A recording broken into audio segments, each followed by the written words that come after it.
Okay, the question is, kids who went through trauma, they show on the fMRI, they show an MRI of the brain that their brains are affected. There are parts of their brain, they can't fall asleep well, they're missing serotonin, they're missing oxytocin, they're missing 5 chemicals basically, they're missing a lot of stuff, and they're messed up in the brain. And they have no tolerance, they have no patience, and they can't deal with life. So how are they ever going to be a successful adult? So the good news is, the brain has neuroplasticity. Listen to what it means. It means that the brain can heal itself. Just when you always think everything is bad and everything bad is going to happen, it creates neural pathways that create more bad, negative thinking. You can change that with trauma therapy, and you can work on it with like somatic experiencing and that kind of stuff.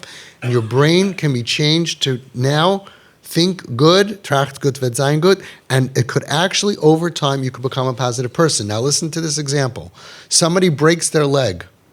What do? You go to a doctor. What does he do to the leg? Puts it in a cast. You say, but you're not helping the leg. I'm protecting the leg. It will heal itself. What I'm finding with people who have a lot of problems, emotional and even psychiatric problems, that when you put a cast around them, not to affect them with noise and criticism and complaints and control, and you just let them be. Just please, I wish for 2 years they could sit in front of a television like they're on a respirator, bring them food, and just nobody bother them. No pressure. The brain can heal. I've seen it. We have hundreds of parents who have multiple diagnoses of their kids, and a few years later, where's the diagnosis? Where is it? I don't say don't go to the psychiatrist. They're not going to need drugs when they don't feel like they want to die because of pressure. So we're putting their nefesh in a cast. Nobody should look at them with that look of negativity. Nobody should judge them. Just let them be. Just let them be. Don't worry about them being lazy. They're not lazy. When they can, they will. And it's unbelievable how we have kids who were paralyzed, who did nothing, who couldn't get up in the morning, who couldn't keep a job for more than 2 days, who couldn't go to school, who couldn't.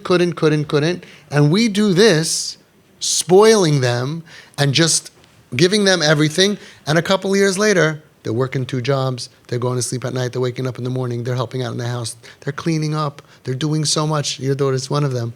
Unbelievable, normal behavior, normal problems, right? When we have normal problems, we're not jumping out the window, wanting to die, running away, looking to numb your pain because you can't take it.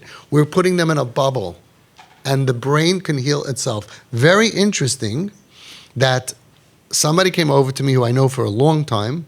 I know him probably 35 years, and he told me he had a son who was just like this, off the derech, and the whole thing, not dressing properly, not talking properly. He's a Ger Chassid. He went to the Ger Rebbe Shlita, so sein gesund, the heintige Ger Rebbe. And he told the Rebbe, my son is off the derech. He breaks Shabbos, he doesn't dress properly, he doesn't hold a job, doesn't do anything, dysfunctional. The Rebbe said, Nemarup alle lachatz von ihm. Take away all pressure from him. This whole idea, by the way, how's he going to learn? He shouldn't make him. We got to teach him. He's going to be lazy. He's going to take from us forever. It comes from the Goyim. The Rebbe told him, take away all pressure. He shouldn't have any pressure in his brain. Exactly what I've been saying. We take away pressure and we put in fun. We put in compliments. We put in warmth. We put in all good stuff. Don't do anything. It's fine. We have kids who you go shopping for them. And you come home and they leave you. They leave. And they leave you to take out the stuff that you bought for them. You have to unpack the trunk. A couple of years later, they'll unpack for you your groceries. They'll put it away. Nemarup ala lachatz v'nem. He shouldn't have any pressure. So he said to him, yeah, but he comes dressed to the Shabbos table in his underwear. He doesn't do anything. He breaks Shabbos. He takes the car. He did it, right? And the Rebbe went like this. It's very unusual. The Rebbe, he went like this on his chair, and he like looked at him and he said, "Alles meint alles." All means all. I told you, and this is the whole prescription, TP. Nem arup ala lachatz von em. Take away all pressure. No pressure. You made a wedding. You had to make a wedding and you had to have a kip. They're allergic to pressure. There was no pressure. You buy a dress. Doesn't fit. We'll buy you another dress. We had a father here that made a wedding for his daughter. And his son was the kip. Totally dysfunctional. And I told him and I prepared him and I'll prepare you, Mitzvah Shem, you should all make weddings. And you're going to have a different day of the wedding because you're going to do everything before and dedicate that day to this kip who has all kinds of worries and fears and anxieties, and people are going to come over to him, and God forbid somebody says, Mitzvah Shem by you, and somebody says, that's the way you dress, and someone says, are you sure you're really related because you look like you're adopted? Excuse me, waiter, can you get me a drink? Anything could happen. You put them in Gen Pop, what do they call it?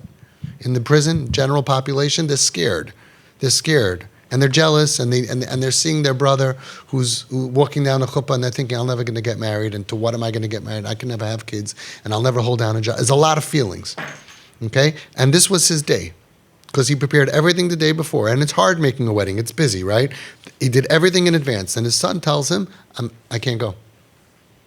Can't go to the wedding? Your sister's wedding? You can't go to your sister? I can't go. I don't have a belt. Right?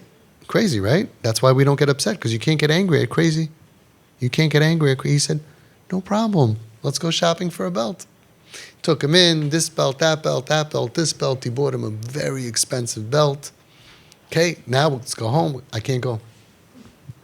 I can't go to the wedding. Can't make this stuff up. I don't have a pillow. I don't like my pillow at home. Now, try to be normal. Try to be normal in the psych ward. You can't. The pillow is not for the wedding. The pillow is after the wedding. You slept on it for the last 8 years. How about tomorrow we'll buy you a pillow? But he won't come to the wedding. This guy had nothing but time because he did I told him this is going to happen. The day before, everything was done. He told everybody, my job is babysitting him and getting him to the wedding. He's like, his first reaction, you're Hatzalah. You don't go, crazy? No. He said, how could you sleep on that pillow? Sure, I'm so sorry, I didn't know. Let's go for a pillow. So he went, it's a very interesting story. Listen to this. So he went to buy a pillow. And so which pillow does he pick out? $300 pillow. And this guy does not have a lot of money, and he's making a wedding, right? So he was not going to call up the musicians, like knock off take out one of the musicians. One less. He gets to pay. He's like, sure, no problem, $300. And then the guy says, I need two. Sure, no problem. You want to take one of my kidneys also? Right? And he's smiling. Of course, no problem, no problem. No problem. It ended up being, he became healthy. He became functioning. He works. He's wonderful. He's sweet. They got him a dog. He gave up the dog. He got married. If you're not ready for it, right, you're going to go crazy. And if you go crazy, it doesn't help. You have to be trained. That's why this is a training. You're trained to deal with someone who does crazy things because of their pain. And you just go with it. Sure, honey, of course you need a pillow. Of course.